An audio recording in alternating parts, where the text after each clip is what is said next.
Bom dia, boa tarde, boa noite, seja muito bem-vindo, seja muito bem-vinda a mais um episódio do podcast MVP, onde a gente traz aqui fundadores, investidores, fundadoras, investidoras, quem faz o mundo dos negócios acontecer para conversas francas e honestas, falar sobre o futuro, o estado das coisas e o futuro das coisas. E hoje eu tô aqui com Alessio Alionso da Pipefy, tudo bem, Alessio? Opa, obrigado pelo convite. Que isso, obrigado você pela honra aqui.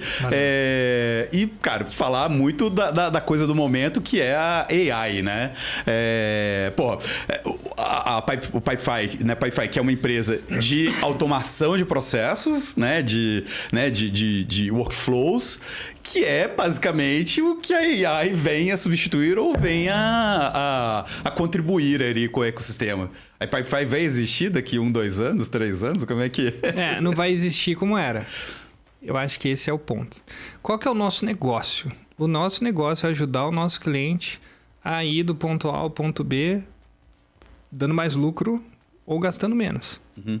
O que a gente faz é ajudar o nosso cliente a gerenciar os processos dele da melhor forma e com o maior nível possível de automação usando tecnologia.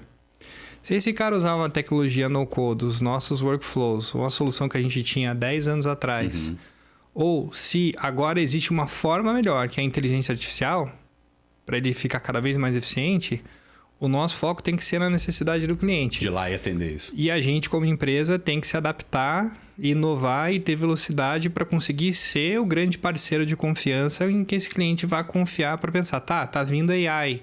Agora, Pipefy, como é que você vai, como fornecedor de tecnologia, me ajudar a atingir o próximo salto de produtividade? E aí a gente entrega AI, no-code, enfim, combinado para melhor atender as necessidades dele. Mas isso aí significa que você deixa de ser uma empresa de produto e vira uma consultoria, ou isso aí tem produto? Totalmente produto.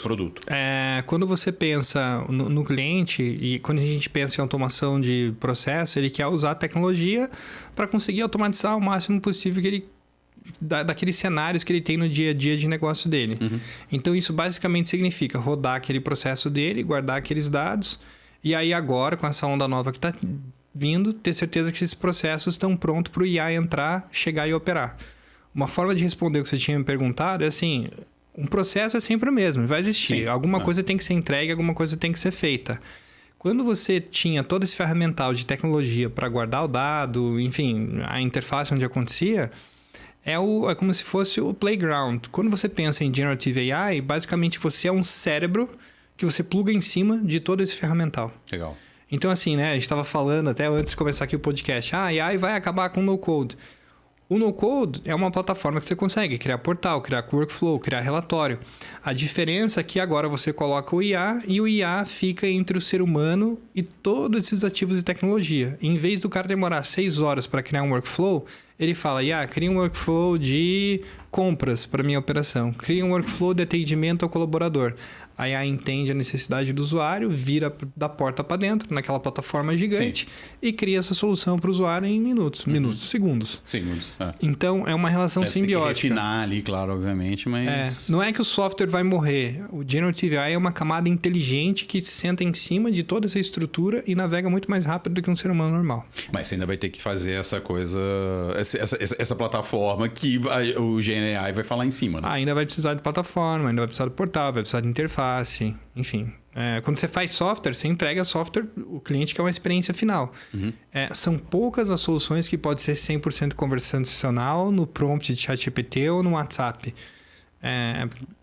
Legal. E o cliente ainda vai querer muita tecnologia e muita interface. É bem isso que você está falando. Quer dizer, se fosse assim, muita coisa já tinha morrido, né? Porque não é tudo... No Excel já não existiria mais Excel, né? Hoje em dia, né? Exato. E continua usando.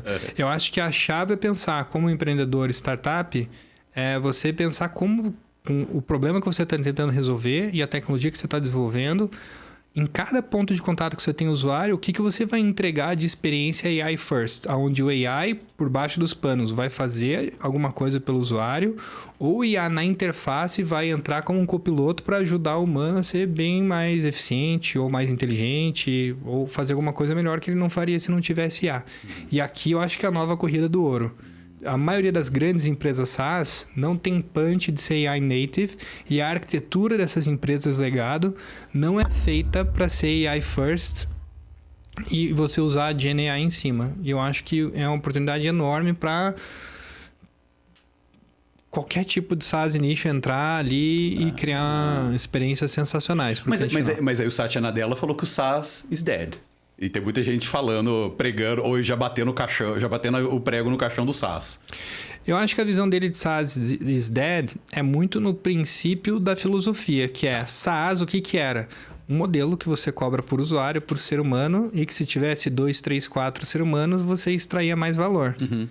Se a tecnologia, a inteligência artificial, vai executar boa parte do trabalho e da tarefa, você não precisa mais ser humano. Para cobrar, né? E na verdade não é que o SaaS is dead.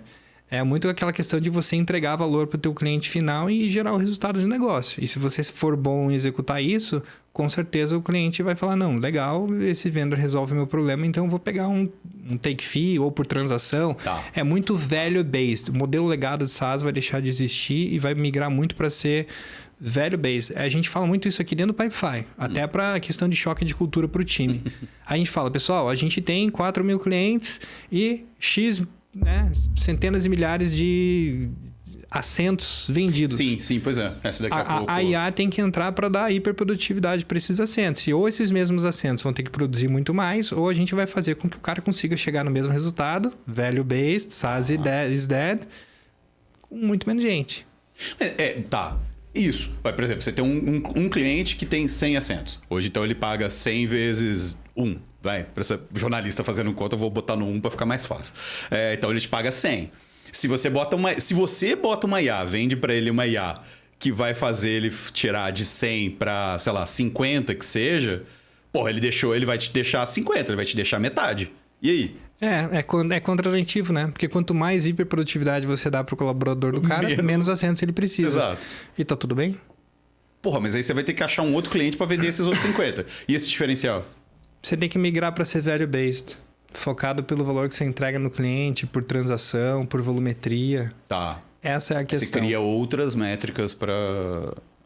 Outras métricas que se correlacionam principalmente com o impacto do negócio que o cliente está tentando atingir. Tipo, você é uma startup, é uma fintech, e você reduz fraude, numa dessas você vai ser pelo percentual de transação que você... Tá. Tem que ser value-based. Isso é que é legal. A Pipefy tá com 10 anos?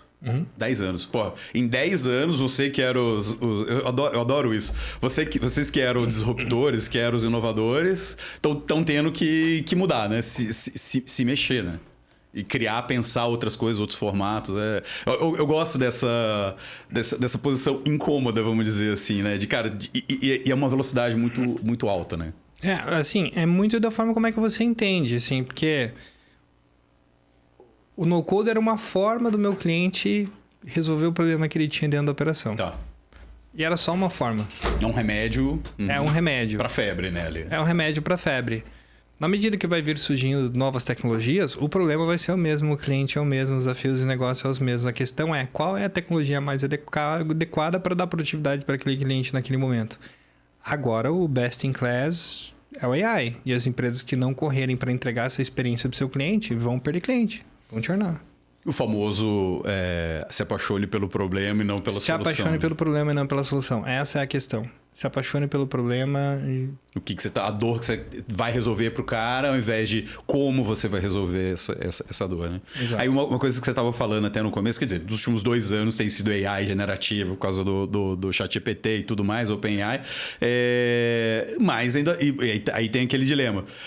Tá tudo, parece muito ainda muito novo, né? Muito ainda incipiente e tal, mas você acha que... Antes da gente começar, você estava falando que com o que tem hoje já é super disruptivo. Como é que é isso? Já. Você já deve ter visto aqueles infográficos que mostram os modelos de IA contra os principais testes de proficiência em whatever. Para teste de advogado, teste de cientista, etc. Passando no bar, né?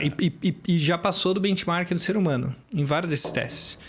Então, quando você pensa nos principais grandes modelos fundacionais, seja Anthropic, OpenAI ou whatever, do ponto de vista de IQ, firepower... a capacidade já é suficiente para conseguir fazer 95%, 98% do que um trabalhador médio dentro de uma empresa consegue fazer. Então, muito provavelmente, quando você pensa assim, a IA vai entrar e vai mudar o mercado de trabalho, a tecnologia necessária para fazer essa mudança, ela já existe e já deve ter sido feita nos últimos 2 anos e já está em place. Tá. O maior gap do porquê que essa mudança não aconteceu ainda é o período de adaptação das empresas, da sociedade, das pessoas, de ficarem cada vez mais confortáveis e entenderem como aplicar isso daí no dia a dia. E outra coisa, que aí o no-code entra para ajudar, é a questão também de facilitar a adoção dessa tecnologia para usar no dia a dia. Por exemplo, se você quisesse fazer uma aplicação com inteligência artificial há 2 anos atrás, olha como está rápido. Você ia ter que ter um cientista de dados, você ia ter que ter um engenheiro, né, de machine learning, você ia ter que... Ferramentas, você ia ter que ter um time muito especialista e muito caro. Hoje, na medida que as soluções no-code entram para facilitar essa jornada de criação desses apps, qualquer pessoa um pouquinho mais tech-savvy já consegue criar um app usando inteligência artificial ou fazer uma integração entre 2, 3 soluções e usar inteligência artificial. Esses dias eu estava vendo um coach, ele falando que está usando AI que já ajuda a fazer o plano de desenvolvimento, já manda uma nota de como é que foi a sessão. Tipo, o cara criou quase que um assistente que entra e é um ser humano normal. Então, a grande chave é a redução da fricção dessa tecnologia e o mercado entender onde aplicar e como usar no dia a dia. Então, o que tem hoje já é... Já resolve grande parte do problema. Não precisa nem... o dia, vocês investidores do Vale do Silício, pode economizar dinheiro. Não, aí é briga mais embaixo, mas com certeza... Já tem muito cliente. A gente atende um monte de empresa. A gente já vê que tem muito cliente sofisticado. O cara tá com a operação redondinha, 100%, quase autônomo. Isso é um ponto. Então, esse é um ponto interessante. Então, já tem gente usando bem isso. Porque o que a gente vê na maioria dos casos são testes, né? Vou fazendo aqui uma coisinha e tal, escalando e tal. Mas você já vê, então, você já tem desses 4 mil clientes que vocês atendem, já tem gente aí que tá usando direitinho, tendo bons resultados. Então, o IA já dá resultado hoje. Desses 4 mil a gente vem desenvolvendo há 2 anos, né, com alguns clientes estratégicos, e você pega essas operações de central de serviço compartilhado, BPO, esses processos mais intensivos em serviço, processos de finanças, RH, compras, nota fiscal, enfim, toda essa parte, cara, tem empresas que já estão, assim... muito avançado. Aí isso é avançado em termos de redução de custo ou de geração de novas receitas? Não, impacto de negócio principalmente mesmo. Redução de custo. Tá bom. Redução de custo ou melhoria de agilidade da SLA pelo fato da IA ser muito mais rápida em executar a grande maioria das vezes a tarefa. Atividades, né? Uhum. Legal. Aproveitando, então, você já falou, então, 2 anos. Como é que tem sido isso dentro da Pipefy, né? Que eu comecei com essa brincadeira de AI substituir a própria Pipefy, né? Você chega lá no ChatGPT, faz um prompt bonitinho, ele automatiza ou te entrega as automações que você precisa fazer, as conexões que você precisa fazer, teoricamente, né? Não precisaria de vocês, ou eventualmente... Até modelos abertos, né? Llama, né? Tem muita ferramenta. O código, o open source é um movimento importante, né, nesse processo aí também, né? O que vocês estão fazendo? Como que vocês estão adotando dentro da Pipefy a AI? É um assistente tipo Gemini que você vai colocando nos seus produtos? Como é que... por onde vocês estão caminhando, né? Como que vocês enxergaram a AI dentro da Pipefy?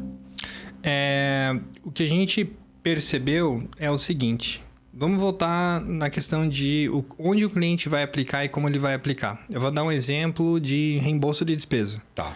Para você fazer um reembolso de despesa ponta a ponta, você fala assim, eu quero usar IA vai resolver a minha vida. Basicamente, você precisa, no mínimo, de 3 modelos. Você precisa um OCR para fazer escanear o reconhecimento da despesa, ou, sei lá, ler aquele e-mail. Você precisa de um outro modelo para fazer a classificação da despesa para você. e categorizar aquela tua despesa. Ok. E se você quiser automatizar o pagamento ou não daquele reembolso de despesa na empresa, você precisa de um terceiro modelo tomador de decisão. Se for abaixo de tanto, paga. Se o departamento tiver budget, paga. Se for assim, não paga. Se for um cara sênior, paga. Se for júnior, não paga. Tá. Se for de tal departamento, pede aprovação na Maria. Então, olha só, você precisa de 3 modelos e ainda você precisa ter um app onde o cara vai mandar a nota fiscal. E você precisa ter um app de mensageria para avisar aquele cara que o reembolso foi feito ou não pela IA. Então, você tem toda uma complexidade tecnológica.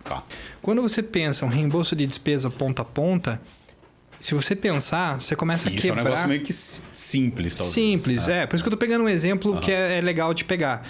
Você quebra em microjornadas. Você precisa ter um IA para ler a despesa. Você precisa ter um outro IA para categorizar e você precisa de um outro IA para tomar a decisão para você. E se você quiser fazer respostas personalizadas, tipo, você mandou ver na cachaça, não vou reembolsar aqui. Você precisa de um quarto IA para fazer comunicação personalizada e avisar o usuário por que foi aprovado ou não o reembolso, por exemplo. Então, o que a gente percebe é que as empresas elas vão usar o que a gente chama de swarm de AI agents, que não vai ser um IA que vai fazer aquele processo de ponta a ponta. Muito provavelmente, as pessoas vão começar a fatiar aquele pedaço do processo e colocando IAzinhos especialistas que vão fazer um pedaço de cada tarefa onde você tinha um ser humano fazendo. Isso a gente percebeu muito cedo. E quando a gente foi percebendo com os clientes que tem um volume maior de transação e que tem uma necessidade mais crítica dentro da operação, a gente percebeu que, basicamente, o que vai acontecer é que o cara vai criar uma coxa de retalho de vários agentes diferentes. E aí ele vai usar uma solução open source só para ler o reembolso. Aí ele vai usar OpenAI para fazer a categorização da despesa, mas uma dessa, ele vai ter uma análise de crédito que ele treinou no modelo dele customizado, usando infra da NVIDIA, e que ele vai querer rodar. Só que ainda você precisa de uma camada de orquestração para rodar todo esse processo. Então, a nossa aposta do que a gente está enxergando é que os clientes vão ter dezenas de processos e essas dezenas de processos vão ter centenas de vários pequenos agentes usando e adotando.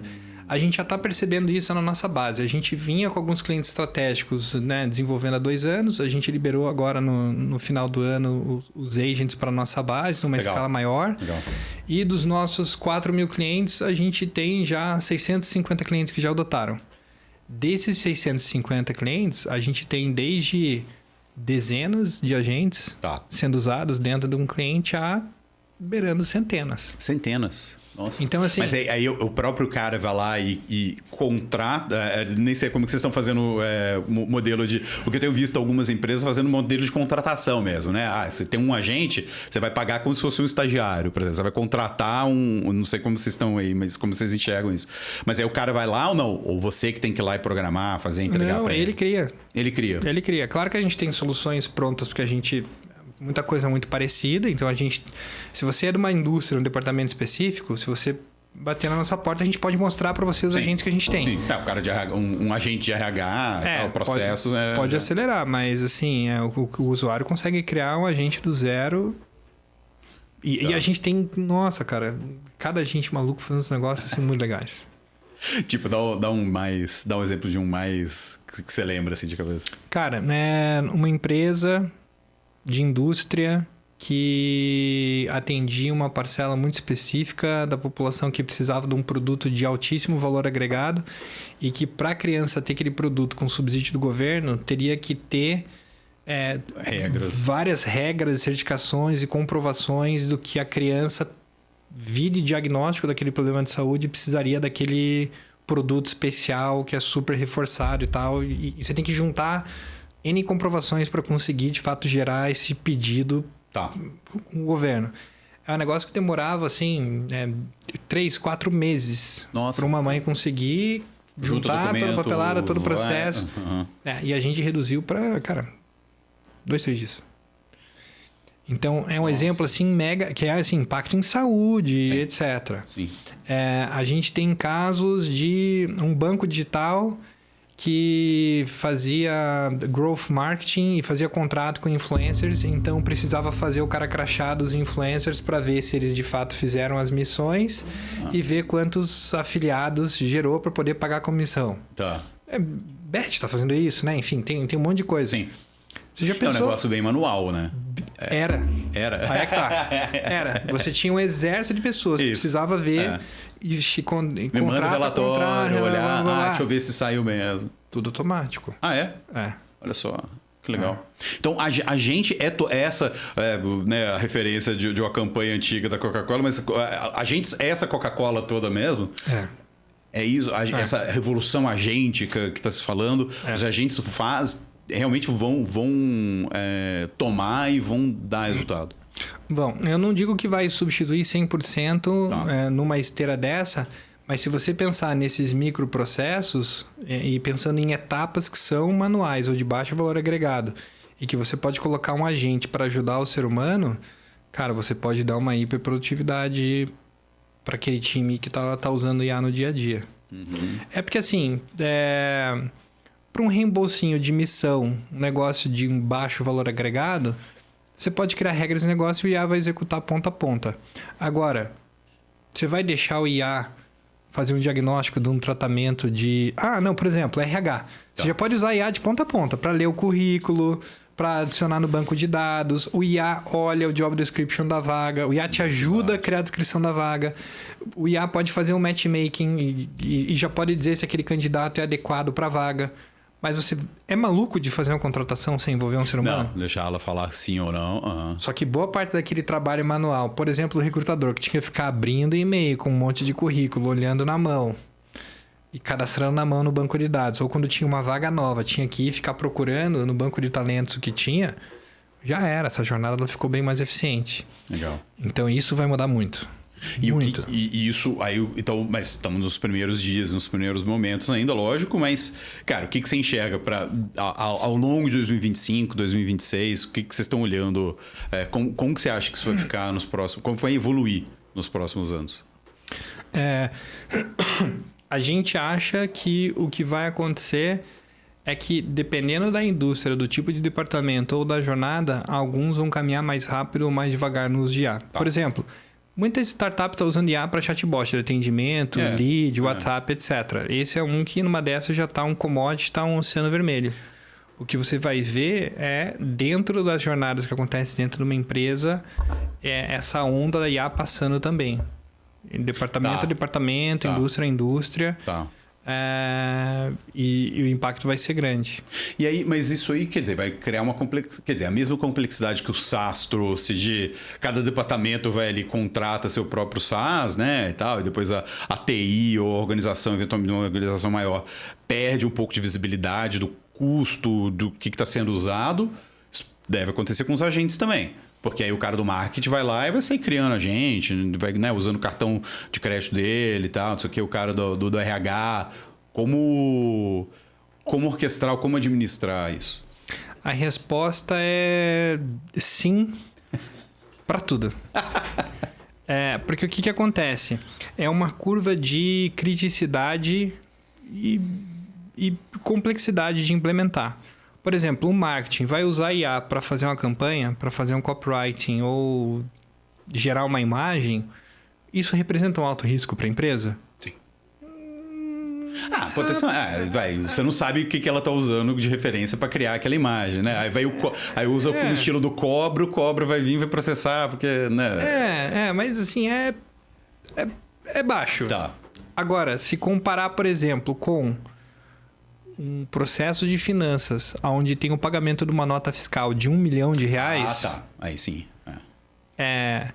Nível de integração maior, nível de criticidade daquela transação é infinitamente maior do que um marketing gerando uma imagem para fazer um teste AB numa campanha digital. Então, as empresas vão ter que aprender a amadurecer e perceber que vai existir tipos de processo onde você vai ter menos controle, menos governança, e a área de negócio vai adotar IA com autonomia e flexibilidade. E tem tudo bem. Tá. E tem tipos de processo que é guardados as 7 chaves e ali o TI vai estar acompanhando e vai ter toda uma governança e um protocolo para se usar a inteligência artificial ali. Tá. Então aquele negócio, sabe? Ele pode e eu não. Por que eu não posso se ele pode? Porque você. É isso, né? Porque você, assim. Porque imagina. A gente soube esses dias de um caso que não é o IA que vaza a informação. A galera tem medo a OpenAI vai vazar o meu dado. O problema é o cara tirando o dado na mão para jogar dentro do OpenAI. Para fazer o que quer, para pegar a informação que precisa, para jogar no PPT, para compartilhar com alguém. Aí você pega, por exemplo, um analista de RH, mega motivado lá com diversidade, e ele quer mostrar que a empresa tem um problema de remuneração dependendo da região ou diferença de remuneração de homem a mulher. Aí o cara pega a tabela de salários da empresa inteira, joga para fora, coloca no WhatsApp, manda para ele mesmo no arquivo. Nossa, Sacou? Esse é o problema. O problema é o ser humano e o caminho que ele percorre até jogar o dado dentro da IA. Não é a IA que tem um problema de governança. Esse é o desafio. Justo. Boa. Cara, agora falando um pouquinho, então, dando um passo para trás aqui, falando de Pipefy mesmo, né? E aí desses 4 mil clientes e tal, mudando um pouquinho o foco aqui para falar um pouco de quem é e vocês, e principalmente uma coisa muito legal, que vocês são uma empresa internacional, né? E como você estava falando, vocês começaram já do dia zero pensando em internacionalização. E até eu acho que nesse mundo de agentes, nesse mundo de IA, de produtividade, faz muito mais sentido ainda, né? Porque é isso, né, cara? Pô, se você é uma AI de produtividade no Brasil, é diferente de se ser uma AI uma AI para produtividade para processos de RH para qualquer um, né? Não sei se você olha e você fala, puta, graças a Deus que eu dei esse passo. Agora com esse novo cenário, como é que você vê essa decisão de internacionalizar e agora essa oportunidade da AI? Vou te dar contexto. Na minha primeira empresa, eu foquei em ser um player regional. E basicamente assim, o produto era bom e a gente foi atropelado por players globais, maiores, mais capitalizados e tal. E aquilo para mim me trouxe ciência de um ponto, que é se você resolve um problema local muito forte, igual a maioria das fintechs no Brasil, cara, é uma característica muito local, sim, etc. Faz sentido você ser localizado. Mas tem tipos de problema em empresas, soluções para times de marketing, CRM, processos de maneira geral, que para o comprador é praticamente indiferente ele comprar de um player local que está na cidade dele ou comprar de algum grande fornecedor global. Sim. Na verdade, quando ele pensa em um grande fornecedor global, ele até pensa, se é global, tem clientes mais exigentes, se é global tem mais infraestrutura, se é global é maior, logo não vou me deixar na mão. E a gente optou por ser global desde o dia 1. Né? E isso fez com que, apesar de a gente ter ainda grande parte da nossa receita no Brasil, a gente conquistasse clientes internacionais globais de muita relevância. A gente atende Red Bull, a gente tem um monte de cliente legal. De outras regiões, e para eles estão comprando como de qualquer outro vendor. Agora, você acha que se a gente não tivesse preparado para atender esse perfil de cliente, não tivesse pensado global desde o dia 1, esse cara ia confiar? Se não tivesse material em inglês, se o time não fosse fluente, e não tivesse bons clientes de referência. Então, isso foi... A gente pensou muito assim, cara, ter cliente internacional é problema do ovo, da galinha? Não sei, mas eu vou estar preparado desde o dia 1. Para o caso de... E deu muito certo. E aí, como você enxerga no atual cenário, né? Você já tem essa operação internacional e é um business de escala, né? AI, né? E agentes e tal, é isso. Você acha que você está bem posicionado? Eu acho que sim. Para o perfil que a gente tem dos clientes que a gente atende, o que a gente fez foi montar uma operação híbrida que atende o cliente de acordo com as necessidades dele. Então, assim, se é um cliente small, ele vai ter experiência 100% self-service, vai comprar o produto lá em inglês, vai transacionar e vai ser feliz. Agora, se é um cliente que vai gastar $100 mil ou mais, com certeza esse cara quer falar com o ser humano, ele quer que alguém venha visitar ele na sede dele. Aí é importante ter uma força de vendas local, com gente nativa, né, que não tem sotaque, etc. A gente, lá no passado, teve esse perfil mais transacional e hoje a gente tem times para atender clientes em diferentes estágios do ciclo de vida. É legal você colocar esse threshold aí, né? De uma $100 mil, teoricamente, né? Pô, esse é o cara, já é um contrato grande, então esse cara precisa de presencial, precisa de uma atenção, né? Então, dá pra você crescer, né? Até pensando nesse mundo de IA e unicórnio de uma pessoa só, não sei o quê. Dá pra você... crescer bem low touch, mas vai chegar um momento que você vai precisar do high touch, né? Eu acho que sim. Não que... Assim, tem mercados que o cara consegue crescer, ficar gigante forever. Pega um Dropbox, todo mundo, né, compra ali. Pega um Spotify, é um negócio pessoa física, B2C. Então, não tem necessidade. Agora, pega essas startups, né, de 2, 3 funcionários que estão bombando agora... A grande maioria vendem direto para o dev, vendem direto para o cara que está passando o cartão de crédito pessoal dele ali e está comprando. Isso não vai acontecer para quem quiser tentar vender para banco. Né? Então, e aí não é nem o dinheiro. Algumas indústrias têm uma característica muito diferente e um jeito específico de comprar. E ainda vai precisar de gente lá forever. Eu estava falando com uma pessoa outro dia, estava falando exatamente isso, assim, né? Eu estava vender para um bancão brasileiro, ele estava falando, cara, por que eu vou vender para você e por que eu vou comprar de você e não vou comprar da IBM, né? Porque a IBM é aquele negócio, né? Se a IBM dá problema, não foi problema meu, né? Foi problema da IBM, né? Se o Pipefy dá problema, o problema foi meu porque eu comprei da Pipefy, né? É diferente, né? Nesse caso do grande cliente. O cliente maior, ele não quer só tecnologia. Ele quer, primeiro, previsibilidade e ele é totalmente avesso ao risco. A tecnologia pode ser maravilhosa, mas assim, você vai roer a corda e deixar ele na mão? Então, uma empresa maior, qualquer empresa, na verdade, que está confiando a alguém alguma coisa importante da sua operação, naturalmente ele vai perguntar, cara, você vai estar aqui semana que vem? Ou você vai ficar sem caixa porque você não conseguiu levantar o teu Series A? Entendeu? E aí o nível de screening passa a ser maior dependendo do nível de criticidade do que você faz. Aí quando você... voltando ao ponto da internacionalização mais especificamente, quando você faz esse processo e já da sua experiência prévia, quais são os... Porque é muito difícil, né? Ou todo mundo... A maioria das startups, a maioria das empresas mesmo, você pegar a TOTOS. A TOTOS até hoje não conseguiu internacionalizar, né? De uma forma eficiente. É muito pequeno para eles. Quais são as armadilhas que você falou, cara, a gente podia ter vindo aqui e não vamos por ali? O que você conseguiu evitar para conseguir chegar com a Pipefy nesse ponto que vocês estão hoje?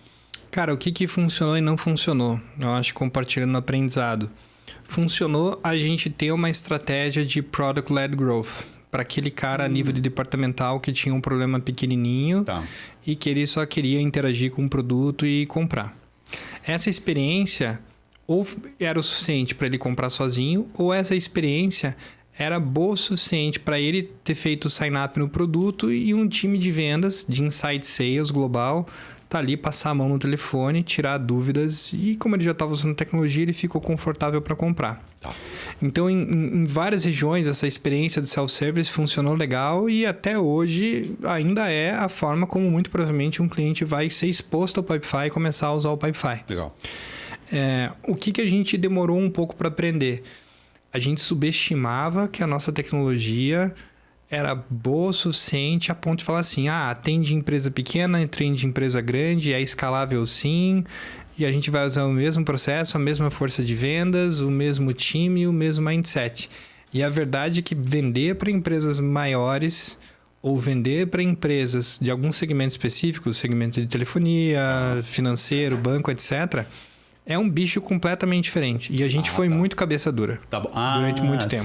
Achavam que dava para fazer... PLG, produto é bom, se vende sozinho, vai embora.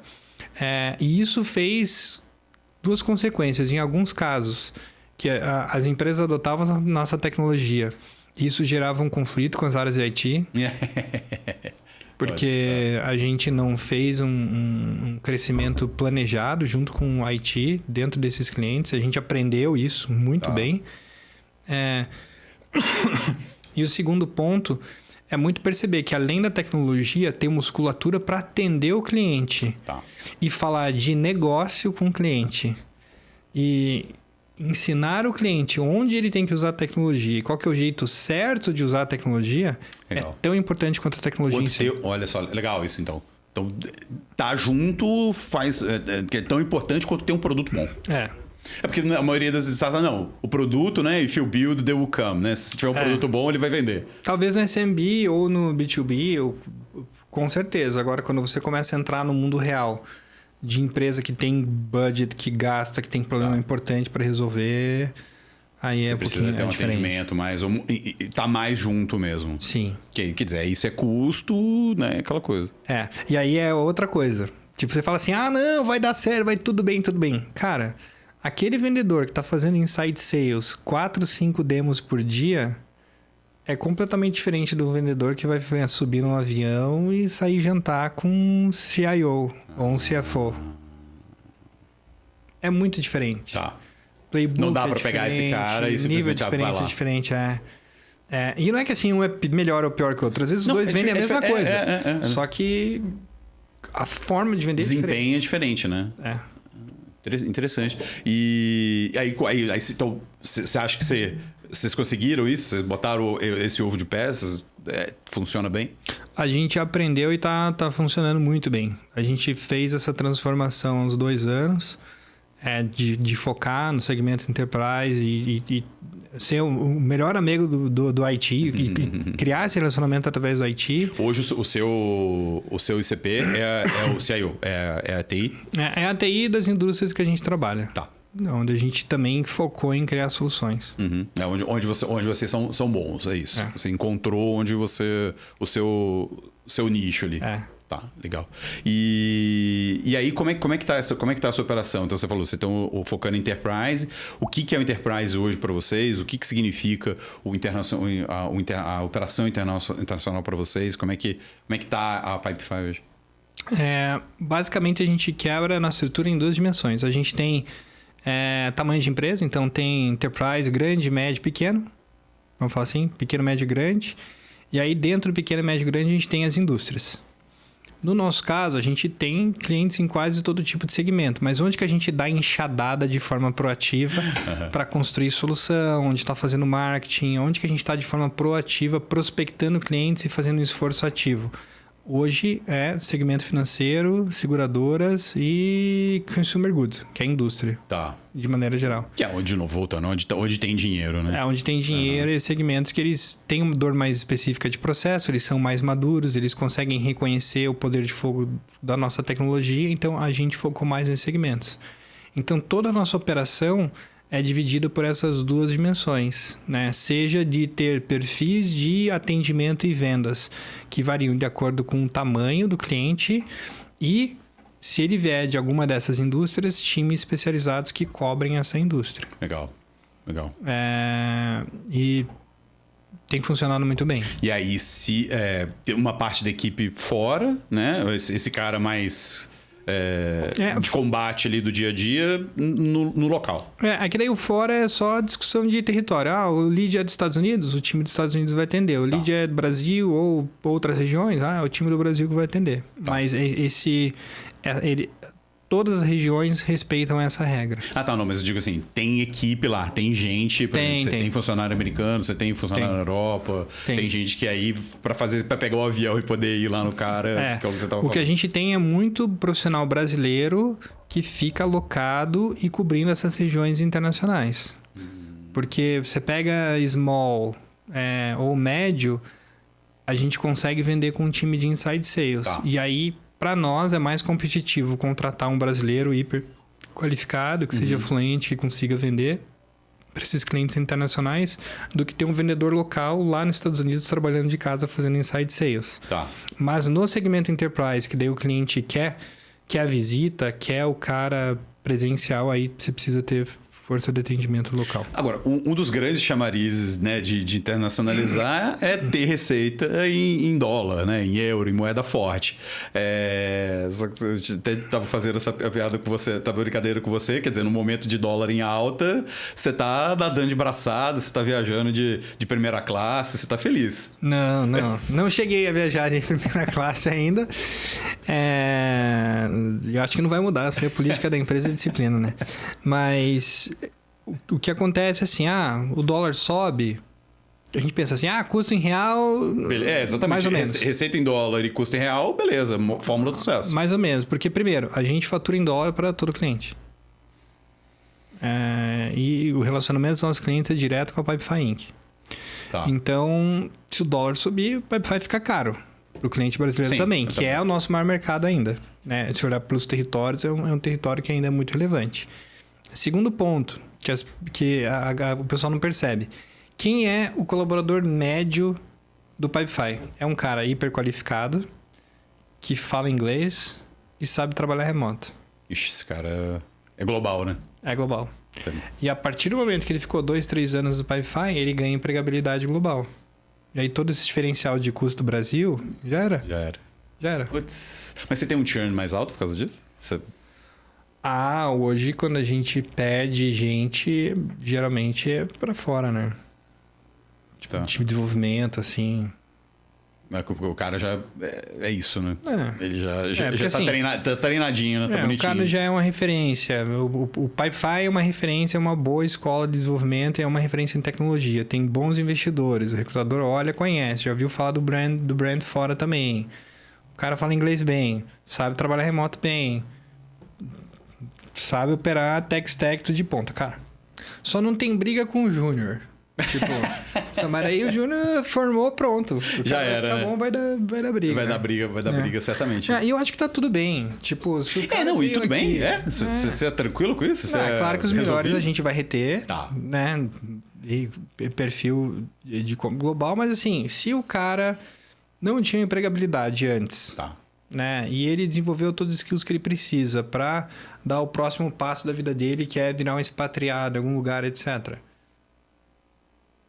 Pô, tudo beleza? bem. É mesmo? Tipo, isso é resolvido? Ele agregou valor para ele agregou valor pra gente pra caramba, a gente tirou impacto na vida dele. Cara, se ele encerrou o ciclo de vida dele aqui, a gente também tá vendo que não faz sentido reter aquele profissional, tudo bem. Tranquilo. Nossa, onde você pratica essa calma aí? Essa é ali que você gosta de velejar, até eu já mudando um pouquinho de questão mais pessoal aqui. Onde você pratica esse mindfulness aí? É tranquilo, beleza, o cara que vai. Você não fica bravo, que rouba seus talentos? Pô, cara, você treinou, você investiu naquele cara, pô. Não, com certeza você quer reter e os melhores você vai brigar para reter. Tá. Né? A ferro e fogo. Só que eu acho que é importante também pensar... Cara, eu vou traçar um paralelo que eu acho que é muito legal. Eu não sei se você teve amigos que trabalharam em Big Four. Sim. Qual que era a rotina típica de um cara amigo recém-formado de Big Four? Pauleira. O cara viajando de segunda-feira, pauleira, numa dessa com uma pranchetinha na beira de um silo contando caminhão que tá descarregando soja no interior do Mato Grosso, lá na puta que pariu. E pra fazer um PowerPoint, uma coisa... Whatever. Qual era o career path claro desse cara?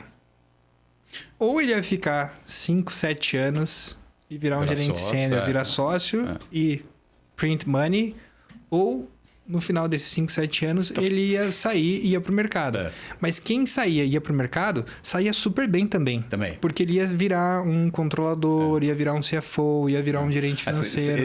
É estressante, mas te dá uma visão geral que você pode... Bem que você falou, né? Career path. Tipo, cara, o Pipefy a gente não tem uma quantidade de cadeiras infinita para dar cadeiras de liderança e uma carreira meteórica para todo mundo. É a mesma coisa da Big Four. Claro que os melhores a gente vai querer aqui, vai reter o cara vai ser o sócio da Big Four também.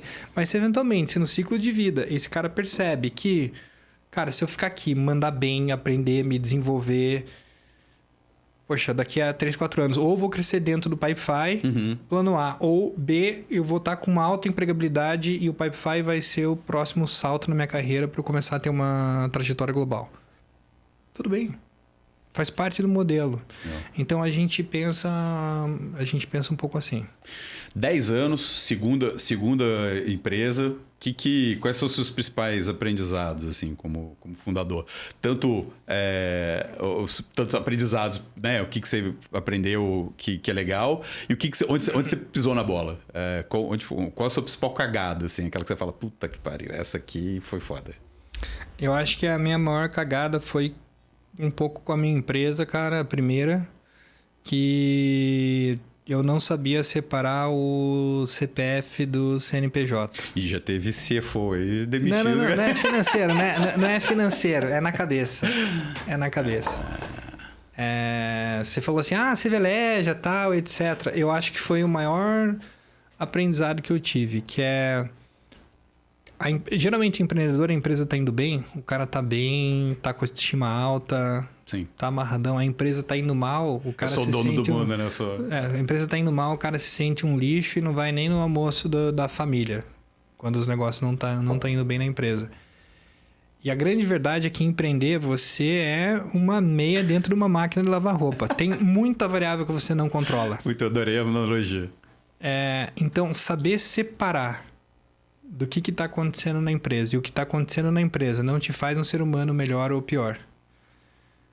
E que você não pode sacrificar o ser humano pelo que está acontecendo na empresa, para mim, é a coisa mais importante.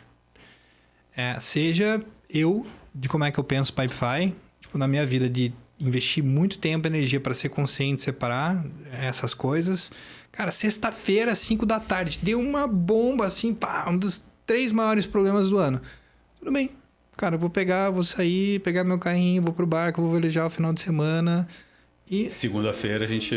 Problemas de amanhã para amanhã, cara. O mundo não vai acabar. Então, assim, saber separar essas coisas, eu falo isso muito para mim e eu falo pro time também. Tá. É super importante saber qual que é a hora de trabalhar e colocar o pé embaixo e qual que é a hora de você estar em casa com seus amigos, com família, etc. Acho que isso foi o maior aprendizado. Eu praticamente burnoutei na minha primeira empresa porque eu não sabia separar e eu precisava me provar para todo mundo, para minha família, para os amigos, para mim, etc. Sim. E perceber, cara, que isso não leva a lugar algum, acho que é a questão mais importante, assim. Acho que foi um grande aprendizado. Mas aí vem aquela pergunta, isso é essa liberdade ou essa autonomia e resultado? Como é que você equilibra, né? Você fala, beleza, você tem que cuidar da equipe, você tem que cuidar do seu... Até você mesmo, né? Você tem que cuidar do seu pessoal e do seu profissional. Como que você cobra também? Você tem que cobrar. E você tem que cobrar muito.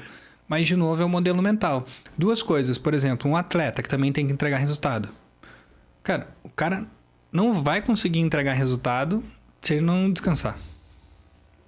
Foi isso o tempo do Romário, do Edmundo, né? Era outra história. Agora não tem mais disso. Então, acho que é importante você conseguir perceber que é importante ter esses períodos para o cara estar bem, equilibrar período de descanso.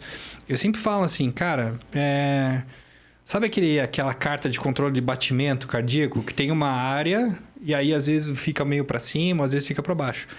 Claro que na tua vida você vai dar um sprintão durante um tempo. Às vezes você está num projeto muito importante, você vai trabalhar mais e você vai trabalhar um pouco além do teu limite. Dormindo um pouco menos, comendo pior, algumas coisas assim. Só que se você ficar nessa zona durante muito tempo, a tua cabeça, o teu corpo vai desligar a chave geral, cara. Não tem dessa. Ou você desliga de forma proativa para controlar que o negócio fique regulado ou a conta vem. E tem coisas que dá para arrumar. Tem coisas que dá para arrumar, que você vai, ajusta ali e tal. Mas a grande maioria das coisas, quando você pensa em saúde ou você pensa na tua família, não tem mais como. E você tem que pensar bem. Foi, né? Foi. E quando... a chave do lado geral desliga, é a tua esposa falando... Tchau. Chega. Não tem mais. Você já cruzou daquele ponto. Saúde, então nem se fala. Sim. A gente vai ter com 50, 60 a saúde que a gente planta no dia de hoje. Como é que a gente se alimenta, etc. Então saber... Tá acumulando, né? Saber controlar isso e de forma proativa... colocar os respiros. É normal você dar uma acelerada a outra durante um período, mas você ficar assim non-stop, isso faz muito mal. Boa. Beleza. Cara, obrigado mais uma vez aí pelo papo, pelo tempo, pra gente trocar essa ideia. E fique ligado aí, fique ligada nos episódios do podcast MVP. Como você já sabe, ou se você está vindo aqui agora pela primeira vez, toda quarta-feira temos conversas novas no YouTube, nas principais plataformas de áudio. É só seguir e também, lógico, se cadastra na nossa newsletter diária aí para receber todas as novidades que estão acontecendo no ecossistema de tecnologia e inovação. Obrigado, até o próximo.